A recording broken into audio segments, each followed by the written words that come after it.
हाँ बच्चों, हम लोग प्रिज्म पढ़ रहे हैं। प्रिज्म में प्रिज्म कोण क्या है, प्रिज्म क्या है, प्रिज्म द्वारा विचलन क्या है, और प्रिज्म के लिए अपवर्तन का सूत्र क्या है। क्यों भाई? और इससे रिलेटेड 3-4 सवाल मैंने बताया। रगबर रोज 1-2 सवाल बता ही रहे। यहाँ तक हम लोगों ने कंप्लीट कर लिया। और कल हम जो बात कर रहे थे, कल हम लोग देखे थे कि वर्ण विक्षेपण क्या है और वर्ण विक्षेपण, कोणीय वर्ण विक्षेपण क्या है। थीटा तक कल हम लोगों ने बात कर लिया था। हाँ बच्चों, एनसीईआरटी के 9.6 और 9.22 2 होमवर्क दिए गए थे। कितने बच्चों ने कंप्लीट किया? सही थी लड़कों में। हाथ ऊँचा करो थोड़ी, देखूँ मैं। देखो 1 2 बेटा, ऐसे ऐसे क्या कर रहे हो? आधे आधा कर रहे हो का? बस 3 4 लोग करें। पीछे बालकनी वालों नहीं करे तो अब जो है बिना मुंडी उठाए हल करो। मतलब मैं लिख रहा हूँ, बस वही ना छाप लेना। देखो कितना कर पा रहा हूँ। पहला क्वेश्चन क्या है, अभी पढ़ लो। कोई प्रिज्म अज्ञात अपवर्तनांक के कांच का बना है, यानी इस प्रिज्म का अपवर्तनांक हमें नहीं पता है। कोई समांतर प्रकाश पुंज इस प्रिज्म के किसी फलक पर आपतित हो रहा है, जिसका जो है अल्पतम विचलन 40 अंश है। प्रिज्म के पदार्थ का अपवर्तनांक ज्ञात कीजिए। प्रिज्म का अपवर्तक पृष्ठ 60 अंश के कोण पर है। अपवर्तक पृष्ठ किसे कहते हैं? प्रिज्म में कितने पृष्ठ होते हैं? कितने होते हैं? 3 होते, 5 होते हैं, लेकिन 2 पृष्ठों से अपवर्तन की क्रिया होती है। अरे बोल यार, इन पृष्ठों को क्या कहते हैं? दोनों पृष्ठों के बीच बने कोण को, इन अपवर्तक पृष्ठों के बीच बने कोण को प्रिज्म कोण कहते हैं। उसी प्रिज्म कोण को हम अपवर्तक पृष्ठ के बीच या अपवर्तन कोण भी कह सकते हैं। यहाँ पृष्ठ की जगह कोण लिख लो, अपवर्तक कोण भी कहते हैं। अरे यार, ऐसे ऐसे तुम्हें क्या मैं एक दिन समझाया था क्या? ऐसे करके कुछ प्रिज्म होता है बेटा, ऐसे। अरे होता है तो कितने पृष्ठ हैं? 5। लेकिन अगर मैं प्रकाश किरण यहाँ से डालूँ तो यहाँ से निकलती हुई ऐसे प्रतीत होती है। तो 2 पृष्ठों द्वारा अपवर्तन की क्रिया होती है। इसलिए हम पढ़ा करते हैं कि प्रिज्म 2 पृष्ठों से मिलकर बना एक ऐसा पारदर्शी माध्यम है।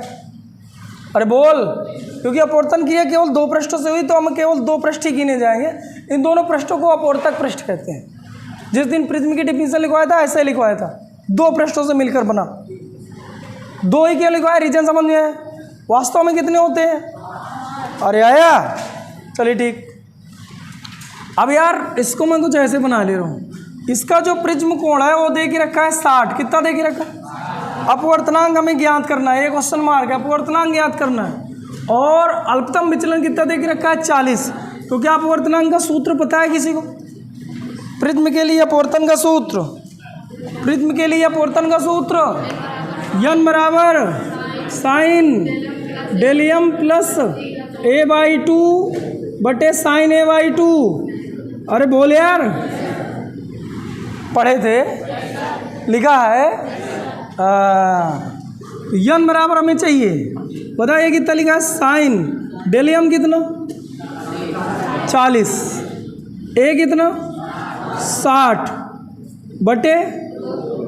बटे साइन a/2। ये कितना? 60 बटे 2 मतलब? अरे नहीं आया, बता ढंग से देखो ऊपर कितना लिखा है? साइन 50 बटे साइन 30। साइन 50 अंश का मान यहीं दिया है। अरे पता कितना लिख लो? 0.766 बटे साइन 30 अंश का मान 0.5। अरे 1/2 मतलब 0.। अरे बोल, बूढ़ा भाग करे कितना था? कितना रहा है? 1.532 छापे, खत्म सवाल। हाँ दिखा।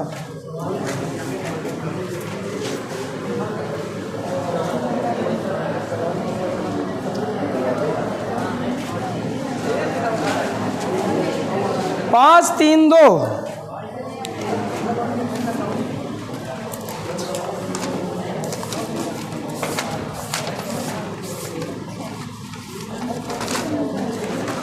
जगह नहीं है, उधर से ले आओ सीट उठा लो और दोनों लोग चले जाओ।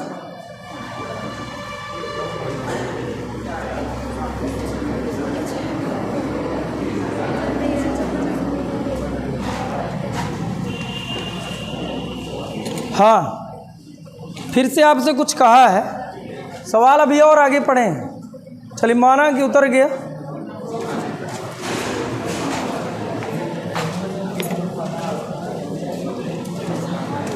हाँ बेटा देख आगे सवाल क्या कह रहा है, यहाँ तक हम लोगों ने हल कर लिया।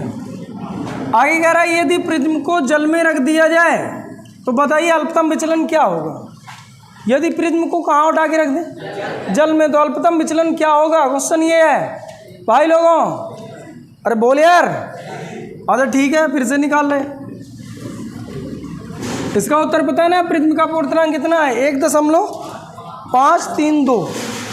अब देख इधर मेरी बात समझना, मान लो ये प्रिज्म क्या है, प्रिज्म, इसका ये जो प्रिज्म कोण है ये कितना है, 60। अरे बोल, इसको अब मैं उठा के कहाँ रख दिया हूँ, जल में। ऐसे करके मान लो इसके अंदर पानी भरा हुआ, ये आया। अब मुझे बताइए प्रकाश की किरण, यहाँ एयर है, यहाँ वाटर है, यहाँ ग्लास है, तो प्रकाश की किरण वाटर से ग्लास में जाएगी कि एयर से ग्लास में जाएगी। एयर से तो वाटर पे जाएगी, वाटर से फिर तो बता, जब मुझे अपवर्तनांक निकालना पड़ेगा, यानी यन जब मैं रखूँगा तो ए जी रखूँ कि ए डब्लू रखूँ कि डब्लू जी रखूँ, ए बी सी। अरे बोल, अपवर्तनांक का सूत्र किसी को पता है क्या? ठीक है, यन बराबर सूत्र क्या होता है, यन बराबर सूत्र होता है sine del M plus A by two बटे साइन ए बाई टू। बोलो, यन की जगह कितना रखना है, G sorry W G. W G क्यों रखा, डब्लू मतलब जल से कांच में प्रकाश की किरण जा रही है, जहाँ से जहाँ जाए वही रखा जाता है। अरे बोल यार, अपवर्तनांक पढ़ाते पढ़ाते एक महीने हो गए, अभी भी जिसे ना आए तो उसे केवल और केवल झटके की जरूरत है। एक आध करंट के झटके देंगे और सब आने लगेगा। अरे आया, अच्छा ठीक है, इसको अच्छा तोड़, क्या तोड़े, किसी एक से पूछे जा, ये बताएगा बेटा हर्षित। इसको तोड़ना है, यन जी यन डब्लू, सही तोड़ा है क्या? अरे बोल, अरे भाई, तो यन जी का मान कितना है, यन जी का मान अभी निकाले थे, मैं कहा था थोड़ी देर याद रखना, 1.532 बटे एन डब्लू 1.33 बराबर साइन डेलियम चाहिए प्लस ए 60 बटे 2 बटे साइन 30। क्या तुम्हें बात समझ में आई? ए बाई 2 मतलब 60 बटे 2 मतलब 30। अरे बोल यार, अगर इनका भाग कर दे तो कितना आएगा? इनका भाग करने में 1.152 भाग कर लो, आएगा। अब गुणे साइन 30 तिरे गुणा बराबर साइन, ये लिखा है डेलियम प्लस 60 बटे 2। किसी कोई दिक्कत? बोले नहीं। साइन 30 का मान 1/2 मतलब 0.5, ये 2 का इसमें भाग करते हैं, 1/2 मतलब 2 का भाग करते हैं। भाग करने से कितना होता है? 2 पंचे 10, 7 6 करियो ना भाग, सब फर्जी चल रहा है नहीं सही। साइन, और इस साइन को इधर भेज दो तो ये हो जाता साइन इनवर्स। अरे मालिक, इस साइन को इधर भेजो, साइन इनवर्स होता बराबर कितना बचा, डेलियम प्लस 60 बटे 2। जिससे ना आए मुझे टोक दे। इसका कुछ मान पता है क्या? ये दिया कितना है तो इसकी जगह उठा के मैं कितना रख दूँ, फिर तिरिया गुणा करो, 2 बराबर डेलियम प्लस 60, तो 35 दुनाई 60 उधर से आता तो घट जाता, तो डेलियम बराबर 15 अंश। 10 आए क्या, 70 में 60 घटेगा 10 ही तो आएगा, 10 अंश उत्तर। छापे, केवल छापने से मतलब है इन बच्चों से। चलिए यही बड़ी बात है ना।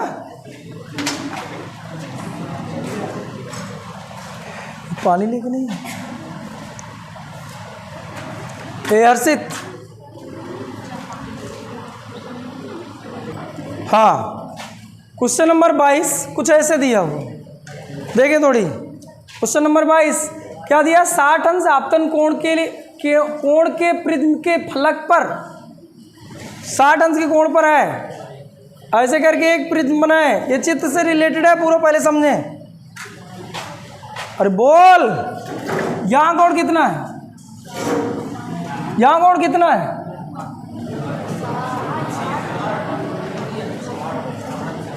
ये कौन सा कोण दिया है, यहां होता है क्या आपतन कोण, तो फिर क्यों 60-60 कर रहे? ऐसे ही तो ट्राई कर रहे थे ना, ऐसे। ये 60 अंश है, अरे आपतन कोण तो ये है ना। अब कह रहा है 60 अंश आपतन कोण के प्रिज्म के फलक पर किसी प्रकाश किरण को किस कोण पर आपतित की। यार ये आपतन कोण नहीं दिया, गलत लिख दिया क्या मैं? हाँ, अपवर्तन कोण दिया, अपवर्तन। अब यार यहाँ नहीं दिया, यहाँ दिया अपवर्तन कोण यानी प्रिज्म कोण, क्योंकि फिर से वो आपतन कोण ही पूछ रहा है। ये आपतित किया जाए, किस कोण पर आपतित किया जाए, मतलब हम समझ गए कि आपतन कोण पूछ रहा है। 60 अंश अपवर्तन कोण के किसी प्रिज्म के फलक पर किसी प्रकाश किरण को किस कोण पर आपतित किया जाए। मान लो आई पर हमने आपतित किया, जिससे दूसरे फलक से पूर्ण आंतरिक परावर्तन हो, दूसरे फलक से पूर्ण आंतरिक परावर्तन हो। क्या पूछा है, दूसरे फलक से पूर्ण आंतरिक परावर्तन हर एक कंडीशन के लिए। तो इसका मतलब अगर मैं प्रकाश किरण इसमें ऐसे डाल दूं, अरे बोल, अरे ठीक है, तो प्रकाश किरण उस माध्यम में नहीं निकलनी चाहिए। अगर उस माध्यम में निकल गई तो अपवर्तन की क्रिया हो। और ये TIR के लिए हमसे कह रहा है, पूर्ण आंतरिक परावर्तन के लिए कह रहा है। बोल सही। इसका मतलब प्रकाश की किरण ऐसे ही है, इसी माध्यम इधर ही लौटा है, इसमें से कोई सही है। अगर ऐसे लौट जाए तो क्या ये बता पूर्ण क्रांतिक कोण बन रहा है। अच्छा, कौन सा कोण क्रांतिक कोण है? ये कोण कितना बना है, ये कोण कितना है 90। तो बता क्रांतिक कोण कौन सा, A वाला कि B वाला? बोले क्रांतिक कोण कौन सा? कुछ तो कह रहे होंगे सर, जो हमारे हम सोचे वो तो ऑप्शन ही नहीं दिए। कुछ लोगों को C वाला दिख रहा होगा। अच्छा, क्रांतिक कोण कब बनता है? जब प्रकाश की किरण सघन से विरल में जाती कि विरल से सघन में? तो सघन इधर है कि इधर है? प्रिज्म पर है। प्रिज्म सघन माध्यम में एयर पे रखा है, तो विरल बाहर है, तो मतलब क्रांतिक कोण इधर बनना चाहिए। क्रांतिक कोण आपतन कोण ही होता है,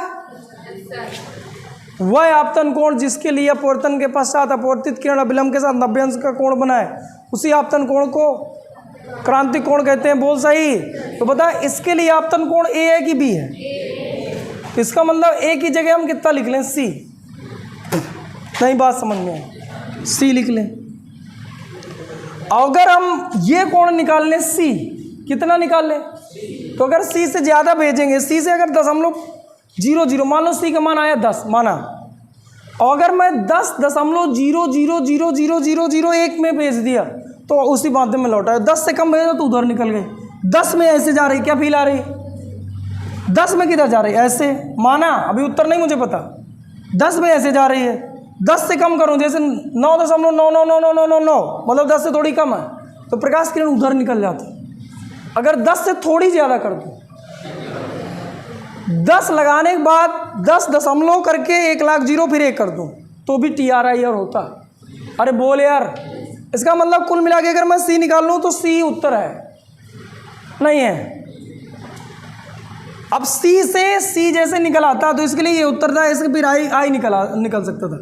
अब सोचो भाई लोगों, क्या सोच रहे हैं यार, इसका अपवर्तनांक कुछ दे के रखा है क्या? प्रिज्म का अपवर्तनांक 1.524 ये दे के रखा लास्ट में। यहाँ एक बार सूत्र लगा दीजिए, एक बार यहाँ सूत्र लगा दीजिए। कौन सा? स्नेल का नियम। अरे बोल। अच्छा ठीक है, पहले मान लो इस पृष्ठ के लिए मैं सूत्र लगाऊं। इस पृष्ठ के लिए माना सूत्र लगाया जाए तो हम लोग ऐसे कुछ सूत्र लगा सकते हैं। किस वाले पृष्ठ के लिए? ये वाले फलक के लिए है। तो बता सूत्र क्या होता है? इधर का अपवर्तनांक कितना है? 1। इधर का कोण कितना है? साइन आई।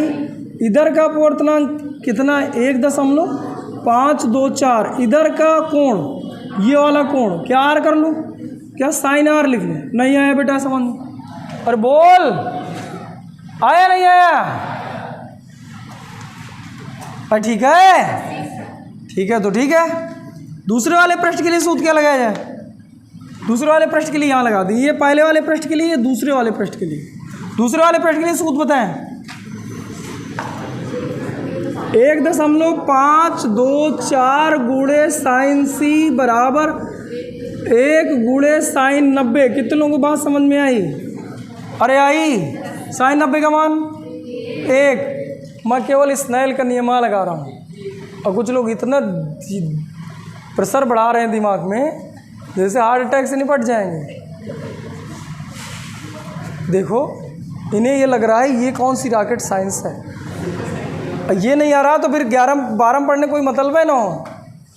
अपवर्तन का 80% सवाल आप स्नेल के नियम से लगा सकते हो। आप समझो, इतने कोई भी सूत्र देखो स्नेल के नियम से ही बना है, इसलिए स्नेल का नियम इतना इंपॉर्टेंट रहता है और 10 के लिए बहुत उपयोगी होता है परीक्षा में पूछने के लिए। बोले यार। अच्छा ठीक है, साइन 90 का मान एक तो बता। साइन सी बराबर मैं कितना लिख लूँ? 1/1.524। सही? अरे बोल, इसका अगर मैं भाग करूं तो कितना आता है यार? भाग करो यार, कोई ट्राई करो। 1 भागे, लगाओ मोबाइल से कर लो। सब लिए बैठे हैं लेकिन कैलकुलेटर आधों को ना पता होगा कहाँ होता है मोबाइल। कितना आया? 0.656 0.6561। थोड़ी इसको मिटा दे रहा हूँ। तो सी बराबर लिखा जा सकता है साइन इनवर्स 0.6561। बता कितने अंश का मान है? इधर ये वैल्यू दे के रखी, ये लिखा इधर, मतलब ये 41 अंश के लिए, यानी 41 अंश के कोण पर यदि मैं डाल दूँ तो प्रकाश किरण ऐसे जाती, क्रांति कोण निकल आया। हाँ, अब थोड़ी गेस करके बताना है। अच्छा, जब मैंने निगमन कराया तो ये R1 था, ये। और क्या सूत्र तुम्हें पता है कि ये बराबर सूत्र होता है R1 + R2। तो क्या एक ही जगह अपना, एक ही जगह A है, R1 की जगह R है और R2 की जगह C? नहीं दिखा? नहीं दिखा? तो बता, अगर इसकी जगह मैं कितना लिख लूँ? 60। R मुझे नहीं पता, C का मान 41 आ गया। तो बता R का मान कितना है? 60 - 41। कोई घटा पाएगा क्या? कितना? 19। अरे कितना है? अब दूसरे पृष्ठ के लिए आई, कौन सा सूत्र? स्नेल। अच्छा, क्या इधर का अपवर्तनांक यानी 1, इधर का कोण साइन आई, इधर का अपवर्तनांक 1.524, इधर का कोण साइन आर। साइन सही लिखा हूँ गलत? अच्छा बता, साइन आर का मान कितना है? आर की जगह कितना हटा के आर की जगह कितना लिख लूँ? 19। आर की जगह है, आर की जगह है, और साइन 19 का मान तो क्या लिख सकता हूँ? साइन आई बराबर 1.524 गुणे 0.3256। भाई लोगों फिर से गुणा करें।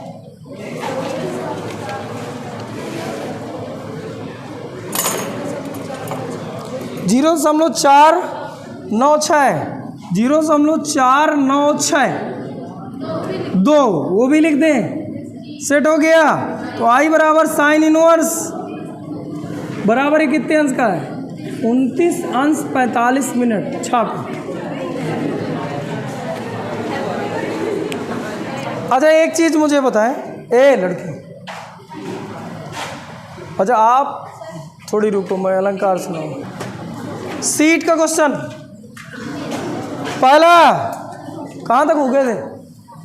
कुछ क्वेश्चन तो मैंने बता दिए थे सीट के, कहाँ तक हो गए थे? 30 तक। 31, 32, 33, 34, 34, 35, 36, 37, 37, पीछे 37, 38, 39, 39 नहीं है। अब सारी किरणों के मार्ग पर अवतल लेंस रखने पर उन किरणें लेंस से 15 सेंटीमीटर पीछे अक्ष पर फोकसित होती हैं। लेंस की अनुपस्थिति में किरणें कहाँ होंगी? लेंस की फोकस दूरी इतनी है।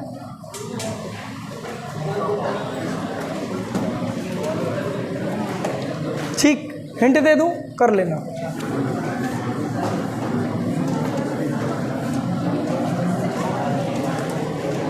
हाँ,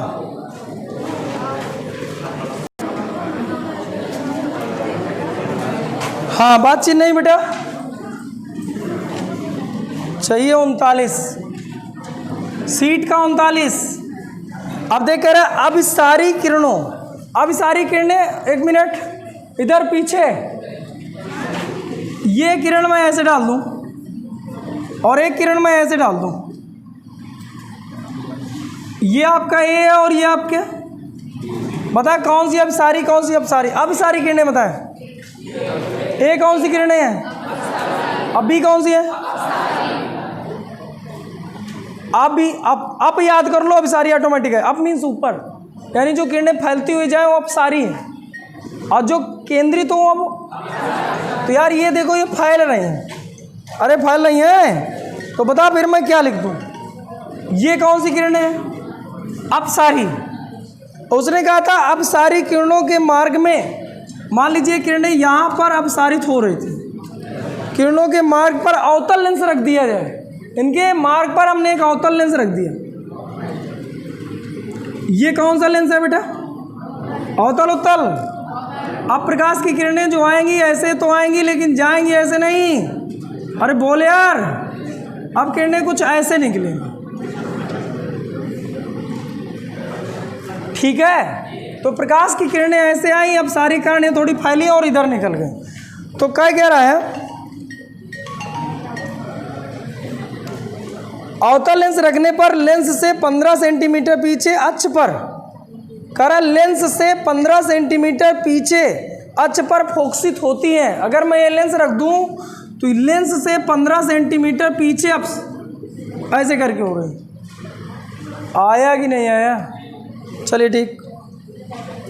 फोकसित होती हैं। लेंस की अनुपस्थिति में किरणें कहाँ फोकसित होंगी? फोकस दूरी इतनी है, फोकस दूरी इसकी दे के रखा है 30 सेंटीमीटर। ये यार क्वेश्चन सरल था। अच्छा बता, अगर लेंस ना होता तो क्या ये आपतित किरणें यहाँ पर आती हुई प्रतीत हो रही हैं? तो बता यहाँ से लेके यहाँ तक की दूरी क्या है? बोल यार, यहाँ से यहाँ तक की दूरी क्या है? बोला करो, यहाँ से यहाँ तक की दूरी क्या है? क्योंकि अपवर्तित किरणें हैं, लेंस से निकलने के बाद किरणें अपवर्तित किरणें बन जाती हैं। अपवर्तित किरणें जहाँ काटे उसे प्रतिबिंब, प्रतिबिंब कहते हैं। अब प्रतिबिंब से लेके वो लेंस के बीच की दूरी को प्रतिबिंब की दूरी कहते हैं। हे चूजों, ये क्या है? प्रतिबिंब की दूरी। ये क्या दिया है? क्या पूछा है? आएगा नहीं आएगा? बता इधर, इधर बता वस्तु की दूरी, मतलब बता प्रतिबिंब की दूरी प्लस की माइनस की? प्लस की माइनस की? प्लस का कितना? बता फोकस दूरी प्लस का माइनस का? माइनस का। माइनस क्यों? अवतल है, क्योंकि ये प्रकाश किरणों को अपसरित करता है। क्या वस्तु की दूरी हमसे पूछा है? क्या तुम ऐसे कह रहे हो 1/, या बराबर सूत्र लगा सकते हो 1/v माइनस 1/u, जो भी है उत्तर है, जो भी है उत्तर है। हिंट दे दिया, काफ़ी है। कह रहे दर्पण के पीछे 10 सेंटीमीटर पर, इसका आंसर है कुल मिला के u बराबर प्लस का 10 आएगा। छापें 40, 40, छापने में रख गए क्या? बोल ही नहीं रहे। 40 बताना है कि नहीं बताना? लाए और पूछे भाई। 40 ठीक है, देख लो देख लो देख लो क्या जाता है। 40 कह रहता है, एक चित्र बना है, चित्र में एक उत्तल लेंस ऐसे करके रखा है, प्रकाश की किरण डाला है और ये किरणें जाके ओ पर फोकसित हो रही हैं। यहाँ बिंदु O है, ठीक है। यहाँ एक पर्दा है, पर्दे के बीच की दूरी 40 सेंटीमीटर है और ये जो दूरी है ये 20 सेंटीमीटर है। ये 20 ही लिखा है ना बेटा, ये 20 सेंटीमीटर है ये दूरी। हाँ, अब कह रहा है कि संलग्न चित्र में बिंदु O पर बने प्रतिबिंब को पर्दे पे बनाने के लिए, मतलब प्रतिबिंब यहाँ ना बने, प्रतिबिंब पर्दे पर बने, पर्दे पर बनाने के लिए कैसा व किस फोकस दूरी का लेंस होना चाहिए? कैसा व किस लेंस का पर्दे पर प्राप्त करना है? तो बताओ, वास्तविक की आभासी? वास्तविक प्रतिबिंब किसकी सहायता से बनाए हैं? उत्तल की अवतल? अच्छा, प्रकाश किरणें यहाँ न जाके यहाँ जाए तो बता कैसा लेंस रखूं? उत्तल की अवतल? बोल। अवतल, ठीक है। किस फोकस का होना चाहिए कि पहले लेंस, एक और रखना है इसके साथ यार, क्वेश्चन अभी पूरा पढ़ो। कैसा हो किस फोकस दूरी का लेंस चाहिए ताकि दूसरे लेंस को पहले लेंस से सटा कर रखें, पहले लेंस से 10 सेंटीमीटर दूर रखें, दूर O की ओर रखें, ऐसे करके कहा है। तो यार पहली बात तो मुझे चाहिए, ये तो यहाँ रखा है, इसमें कोई दिक्कत। एक लेंस और तुझे सोचना है, और सोचना है कि उसको मैं उत्तल रखूँ कि अवतल रखूँ, ये भी सोचना है। एक लेंस इसके साथ सटा के रख देना है जिससे प्रतिबिंब यहाँ की जगह वहाँ पहुँच जाए। बोल। अच्छा बता, इसकी फोकस दूरी, यानी इसको मैं F1 कह लूँ, बता कितनी है? इसकी फोकस दूरी कितनी है? अच्छा, फोकस दूरी का फोकस दूरी की परिभाषा सुना है? मुख अक्ष के समांतर चलने वाली किरण अपवर्तन के पश्चात मुख अक्ष को जिस बिंदु पर काटती है तो काटते हुए प्रतीत होती है, उसे फोकस कहते हैं। तो क्या मुख अक्ष के समांतर चल रही? क्या यहाँ काटी है? तो क्या यहाँ से यहाँ की फोकस दूरी है? क्या इस लेंस की फोकस दूरी 20 है? उसने कहा नहीं था, हम समझ गए, थोड़ी कॉमन सेंस भी होता है। अरे बोल। अब मुझे इसके साथ क्या करना है? एक लेंस और जोड़ना है। ये मान लो मैं लेंस जोड़ दूँ, पहले तो मैं गेस करा कि उत्तल जोड़ूँ कि अवतल, कि ये प्रकाश की किरण, मुझे नहीं पता, ऐसे मैंने कॉमन सेंस, उत्तल भी हो सकता है, ऐसे रख लिया, ऐसे रख लो। नहीं तुम लोग बार बार पूछ रहे हो कैसे समझ गए मास्टर, अभी नहीं समझा, अब ना कह देना कौन सा लेंस है, ऐसा मैंने सोच के रखा है। लेकिन अब प्रकाश की किरणें यहाँ पर चली जाएं, अच्छा सोच कि अब प्रकाश किरणें यहाँ जाएंगे तो क्या दोनों लेंसों की संयुक्त फोकस दूरी बन गई? क्या अभी भी तो डिफिनीशन वही वाली है। इसका मतलब जो F टोटल होता है वो कितना है? 40। तो F2 तुमसे पूछा, सवाल हो गया खत्म। अच्छा सूत्र क्या होता है? 1/F बराबर 1/F1 प्लस 1/F2। 1/F कितना है? 40। अरे बोल। ठीक। 1/F2 F1 20 अब प्लस 1/F2 1/40 माइनस 1/20 बराबर 1/F2। एलसीएम आता 40, 40 एक 40, 20 दुनाई 40, यानी 1 माइनस 2/40 माइनस 1/40, F2 बराबर -40। अब बताएं माइनस चिन्ह तुमसे क्या बता रहा है कि अवतल हो। इसका मतलब ये जो दूसरा लेंस जो हमें नहीं पता था अब पता चल गया कौन सा है, अवतल रखूं। और कितनी फोकस दूरी का रखूं? खत्म बात। आया कि नहीं आया? अब इसी में एक सवाल और था। सवाल ये था कि यार इस बार जो पहली बार तो हम लोगों ने सटा के रख दिया था, मतलब पहला उत्तर आ गया। दूसरी बार उसने क्या करा था? पहले लेंस से 10 सेंटीमीटर की दूर पर रखते हैं। एक लेंस यहाँ मुझे रखना है, यहाँ दूसरी लेंस मान लो एक रखना है, मैं एक ऐसे ही लेंस रख लूँ। मान लो ये लेंस है, अब ये उत्तल अवतल कुछ भी हो सकता है, पता नहीं ना मुझे। अरे बोल, कुछ भी हो सकता है, लेकिन इस लेंस से 10 सेंटीमीटर दूर रखना है। कहानी पूरी अभी वही है। इसके पहले कह रहा था कि दोनों लेंसों को सटा कर रख दो कि प्रतिबिंब वहाँ पहुँच जाए। अब कह रहा है कि एक लेंस से 10 सेंटीमीटर दूर रख दो कि प्रतिबिंब आपका वहीं बने, ओ की ओर रखे। हाँ ठीक है। अच्छा बता, पहले लेंस की फोकस दूरी कितनी? इस लेंस की फोकस दूरी हमसे पूछा है। अरे बोल, लेकिन प्रकाश की किरण टोटल पहुंच गई यहाँ। अब लेंस है दोनों अलग अलग, दोनों लेंस है। अच्छा मैंने कहा था अगर इनके बीच की दूरी d पता हो तो एक मैंने सूत्र डायरेक्ट रटवाया था। अगर डायरेक्ट ना पता हो तो एक सूत्र और होता है, अलग अलग लगाएं, ऑटोमेटिक निकलेगा। एक मैंने सूत्र रटवाया था 1/f है। क्या था यार, एक दिन सवाल करे भी थे। हाँ, जब बीच में या बराबर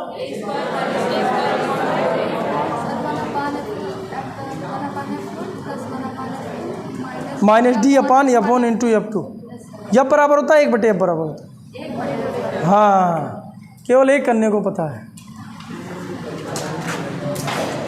इसका अर्थ ये है कि हमें सूत्र से नहीं पढ़ना, जब पता नहीं सूत्र तो कहाँ पढ़ोगे। अब दूसरा हिसाब समझो अपना लॉजिक वाला। एक दिन मैंने लिखवाया था 1/f बराबर, मैं बता दूं 1/f बराबर 1/f1 plus 1/f2 minus d/f1 into f2। f1 के चिन्ह सहित मान रखें, डायरेक्ट सूत्र हुआ करता है 1/f बराबर 1/f1 plus 1/f2 minus d/f1 into f2। एक दिन करवाया था। अरे बोल, एक साल NCERT करवाया था, लेकिन कहाँ तुमसे लेना देना। f1 f2 के चिन्ह सहित मान रखें, फिलहाल हटाओ, मान लो नहीं पता तो हटाओ, क्योंकि सूत्र केवल और केवल कन्फ्यूजन बढ़ाते हैं। क्यों भाई, तर्क लगाए। अच्छा देख इधर क्या देखेंगे यार, वस्तु की दूरी कितनी इस वाले लेंस के लिए। अब ना बोलो तो अब मैं मार दूंगा। अब ये कोनो सूत्र ना हो, ये थोड़ा कॉमन सेंस है। वस्तु की दूरी कितनी? देखो 20। फोकस दूरी कितनी? तो बता प्रतिबिंब कहाँ बनेगा। हाँ, तो प्रतिबिंब की दूरी कितनी आई? 20। पहले लेंस के लिए प्रतिबिंब की दूरी, पहले लेंस के लिए प्रतिबिंब की दूरी, इसका मतलब प्रकाश किरणें कुछ ऐसे कह रही होंगी, ऐसे 20 पर जाती हुई प्रतीक हुई होंगी। इनके बीच की दूरी कितनी? ये तो इधर दूरी कितनी, टोटल दूरी कितनी? हाँ, थोड़ा थोड़ा गेस करना है। अच्छा बता, जो यहाँ लेंस रखा होगा उसकी फोकस दूरी मुझे चाहिए है, लेकिन इस वाले लेंस के लिए वस्तु की दूरी कितनी है? फिर से बोलूं, इस वाले लेंस के लिए वस्तु की दूरी कितनी है? 10। कुछ लोगों के बात समझ में, प्लस का माइनस का। हाँ, तो क्या इसके लिए प्रतिबिंब कहाँ पहुंच जाना चाहिए? पर्दे पर। अरे बोल, तो यहाँ से पर्दा कितनी दूर पर है? टोटल था 40, यहाँ से है 10, तो इस लेंस से पर्दा कितना है? अब मुझे क्या चाहिए? फोकस दूरी। निकल आया? अभी कह रहे कुछ ना निकलेगा। अरे वो ना पानी, अब सूद लगा, निकल आया, ख़त्म। मान लो हमें सूद नहीं पता तो ऐसे केस कर लेते, एकदम फिट उत्तर आता। हाँ, 41 हो गया। चलिए ठीक है, आज हम आगे डालते हैं प्रिज्म। प्रिज्म हटा देना।